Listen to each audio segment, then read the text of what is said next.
In Pokemon, there's a good number of abilities that have changed the game for better or for worse. Intimidate has caused Pokemon like Incineroar and Landorus to remain relevant in perpetuity due to their wide use cases and value to teams. Defiant has allowed Kingambit and Annihilate to be some of the greatest offensive Pokemon in the game, as they not only are just strong in general, but they counter Intimidate. And even signature abilities like Disguise on Mimikyu have allowed those Pokemon to have a gimmick that allows them to be valuable in a wide variety of scenarios. But some abilities, especially in recent generations, are just strange. Not bad per se, as some of these abilities have led to their users having great success in competitive play, but just weird, like abilities that are so hyper-specific or niche that you just kind of scratch your head at them. Why is Komala always sleeping, and how is that an ability? Because if that's an ability, I'm a Pokemon. Today, let's just talk about some of the strangest abilities in competitive Pokemon. Let's just get right into it. If you guys enjoy, leave a like, subscribe, check out the Patreon, become a YouTube channel member, hype the video, all of that. And hey, you definitely want to subscribe because at 300,000 subscribers, I'll be ranking every bench in Lumio City. Let's just begin.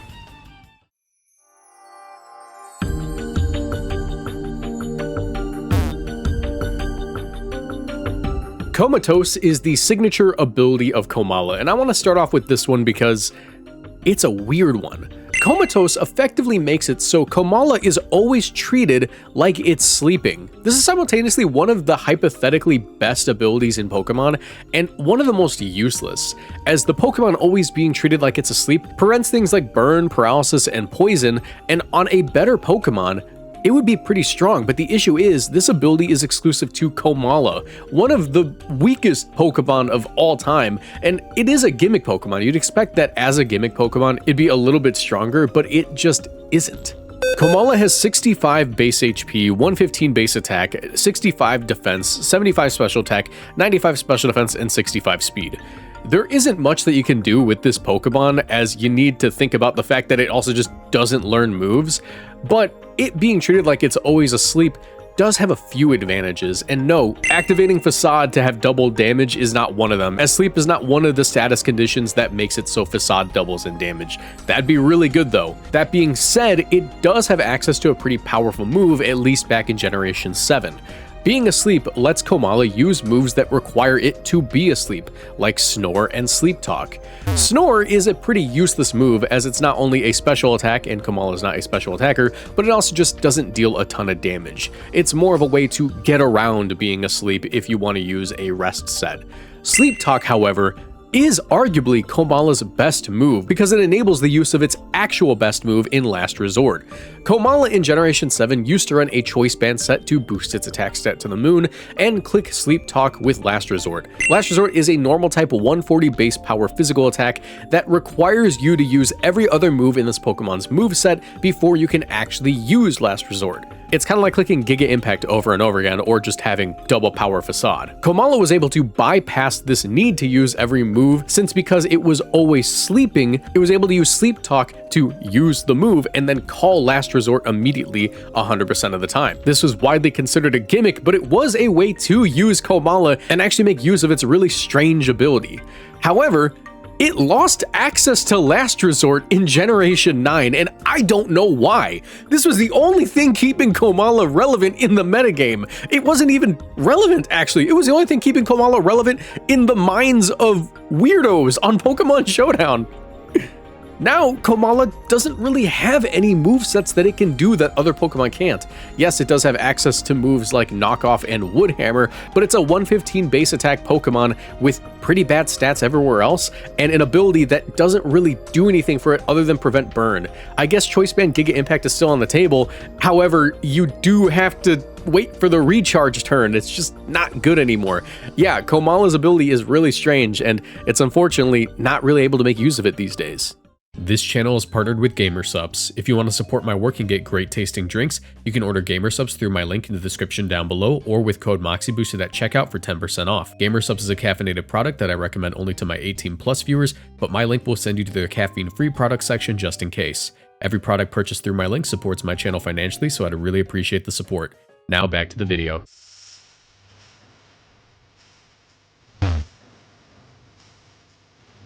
Now, like I said, not every Pokemon that has a strange ability is bad due to that ability.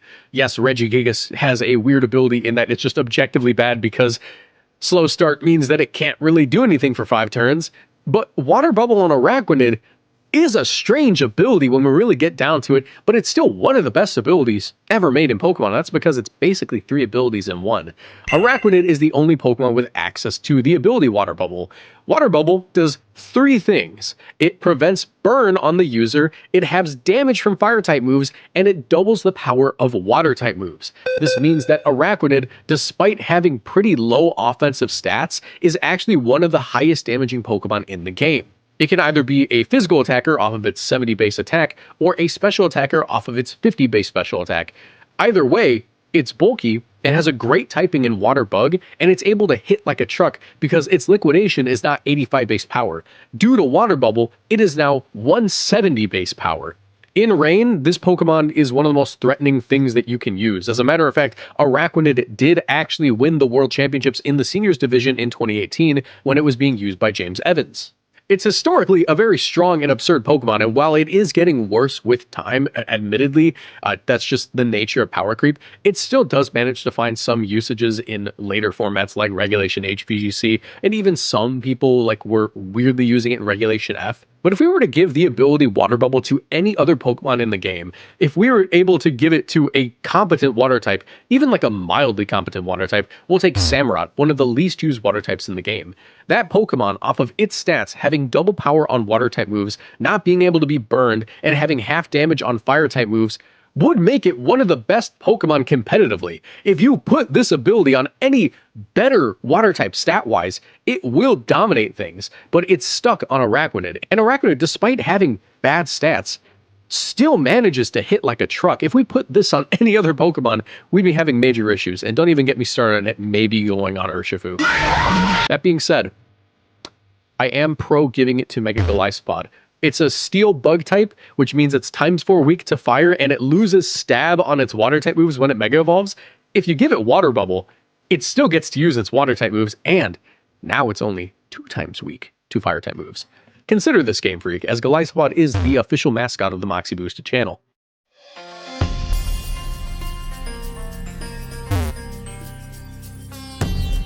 Alright, let's talk about Temu, Sandstream, and Grassy Surge. Sandspit and Seed Sower are just direct downgrades to Grassy Surge and Sandstream.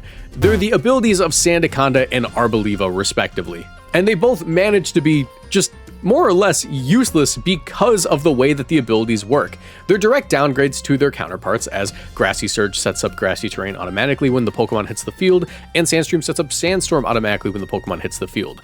But Sandspit and Seed Sower require the Pokemon to not only be active on the field, but get hit by an attack. Yes, this does allow you to set up these field conditions. Do the Pokemon still have the ability to set up sand and grassy terrain for their partner Pokemon? Yes, but having to take a hit to do that is just objectively kind of bad. Are you always winning the weather war? Kind of, you know? If Charizard hits the field and goes for a Weather Ball into your Sandaconda, you do get the last laugh in sand going up, but wouldn't you rather just have sand go up in the first place when you hit the field? That's why Hippowdon gets used. That's why Tyranitar gets used. It's just so situational and bad, but we have to just acknowledge that this is an ability that exists. Sandaconda and Arboliva do have this weird niche to them that allows for them to be interesting, but despite being interesting and having access to, quote, automatic terrain and weather conditions, they just don't actually see any competitive use. Not to mention that Arboliva is somehow the worst grassy terrain setter, even behind Tapu Bulu, because it's competing with Tapu Bulu and Rillaboom.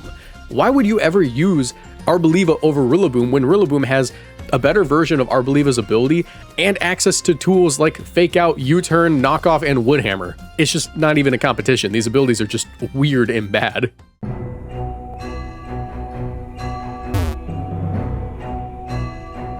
Back to an actually good ability that's strange, Purifying Salt. This is the signature ability of the Garganical line, and it does two things. It, one, prevents all status conditions on the user, meaning that Garganical isn't able to be burned, slept, poisoned, or frozen, but it also causes Garganical to take half damage from ghost-type moves. Now, this is going to be a kind of short section because I just want to take this moment to explain why that makes sense. Salt is apparently a way to repel ghosts in a lot of, like, religions and folktales and stuff. So yeah, but this ability also gives Garganical one of the better defensive profiles of any rock type, as rock types aren't historically the best defensive Pokemon. Rock is weak to a lot of things, like grass, fighting, ground, and water, and those are all pretty common offensive types that it will have to deal with game to game. Rock does resist a few things, like bug, flying, and normal type moves, but adding ghost type resistance to that actually gives it a pretty interesting defensive profile, as now Garganical is now not only able to come in on ghost type moves, but it's able to wall out some of the better offensive Pokemon in the game like Calyrex, Shadow Rider, and Fluttermane, as it's able to stall them out with Salt Cure. And because it can't be statused, it makes it one of the more difficult walls to break since Toxic isn't an option. This is a really powerful ability, and I'm not sure it'll ever go on any other Pokemon in the game because there's not very many salt-based Pokemon to give it to.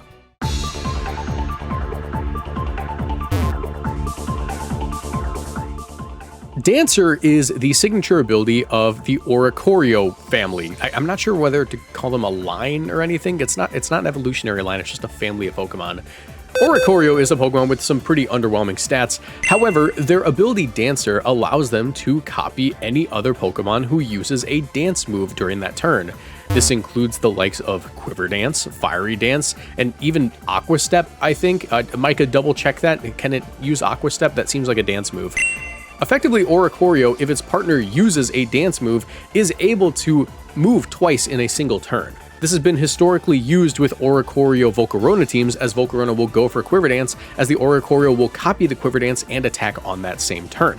It is a weirdly situational ability that actually caused a brand new category of move to be implemented into the game, as dance moves have always existed, but they weren't really given that designation. This list of moves includes Swords Dance, Petal Dance, Feather Dance, Teeter Dance, Dragon Dance, Lunar Dance, Quiver Dance, Fiery Dance, Revelation Dance, the signature move of the Oricorio line, Clangorous Soul, Victory Dance, and I just checked, yes, Aqua Step. All of these moves are things that Oricorio can copy while also going for an attack. And what's even funnier is that while it is a banned strategy because you can't use two of the same species of Pokemon on a team, but if you were to use two Oricorios on a team, or if they ever do give Dancer to a second Pokemon, you would be able to effectively use 4 moves in a single turn, as Oricorio can go for a dance move like Victory Dance, attack an opposing Pokemon, the partner Oricorio would copy that dance move, attacking another opposing Pokemon, and then the next Oricorio would use its Revelation Dance, attacking the opposing Pokemon, and then the partner Oricorio would copy that Pokemon and go for a Revelation Dance as well. It's really funny. It's like a banned strategy, not because it's too strong, but because you need 2 of the same Pokemon to do it. But if they ever do implement that into the future games, like another dancing Pokemon, like Ludicolo maybe, it would be a really funny strategy to try to take a look at.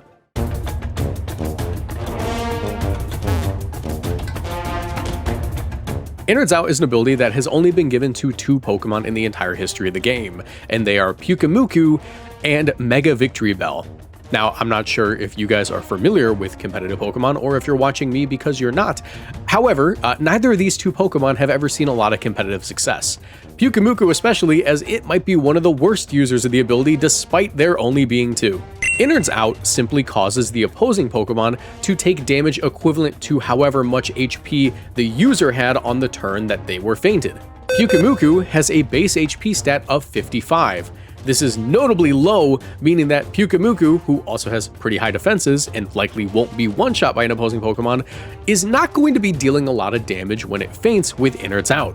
As a matter of fact, the amount of Pokemon that it could faint with Innards Out is pretty low. Because what are you supposed to do with your EVs on Pyukumuku? Are you supposed to crank up its defenses so it's even harder to one-shot? Or do you just lean into it being a physical wall and stall them out and then maybe get a little bit of extra damage with Innards Out? It's a really strange situation, and it kind of led to Pyukumuku not even using this ability competitively. Pyukumuku's best ability is Unaware, as that allows it to ignore opposing Pokemon's stat boost and be a better wall in a match, which meant that for the longest time that Innards Out was just an unutilized ability.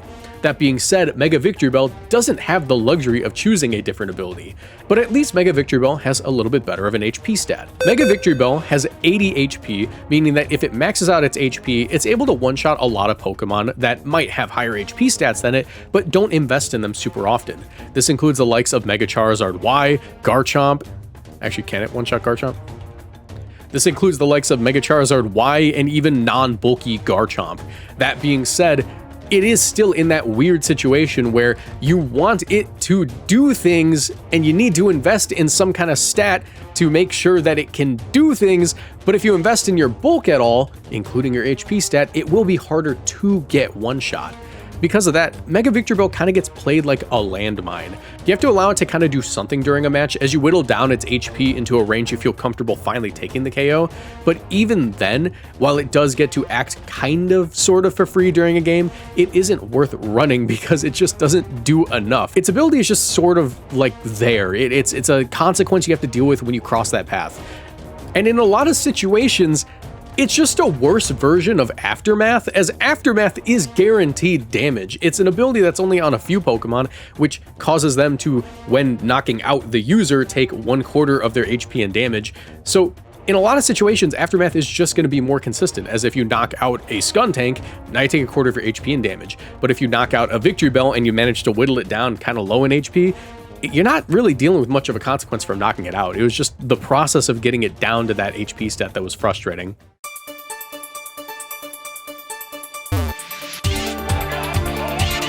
Now we talk about possibly the most broken ability on this list, Commander, which almost does nothing for the user other than allowing Tatsugiri, the sole user of the ability Commander, to hop in Dondozo's mouth and go for a ride. Commander causes Tatsugiri to hop in Dondozo's mouth, granting Dondozo a +2 boost to all of its stats. During this time, Tatsugiri is unable to act, but Dondozo is. It sort of becomes a raid boss situation where you're dealing with one of the bulkiest, strongest, and hardest to KO Pokemon in the game, but the Tatsugiri is just kind of a passenger to this battle. Once the Dondozo is knocked out, Tatsugiri can hop out and attack, but in situations where the Dondozo is gone, Tatsugiri practically has no ability. This has historically been one of the better abilities in competitive Pokemon, as Tatsugiri Dondozo have become their own team archetype, which has seen good success, but this ability was only given to Tatsugiri because Tatsugiri's stats are so underwhelming that it kind of needed to do something. Like, it was given this stat spread because if you had to deal with an actually good Pokemon once you knocked out the Dondozo, it would be just a little bit too strong. That being said, Tatsugiri did get a Mega Evolution in Pokemon Legends ZA, and supposedly will get it in Pokemon Champions down the line, and we're not sure what its ability is, but it probably isn't Commander. I'm just curious, like, what do you guys think that's going to be? I don't have anything else to say about Tatsugiri, I just want to know, like, what ability would you give Mega Tatsugiri?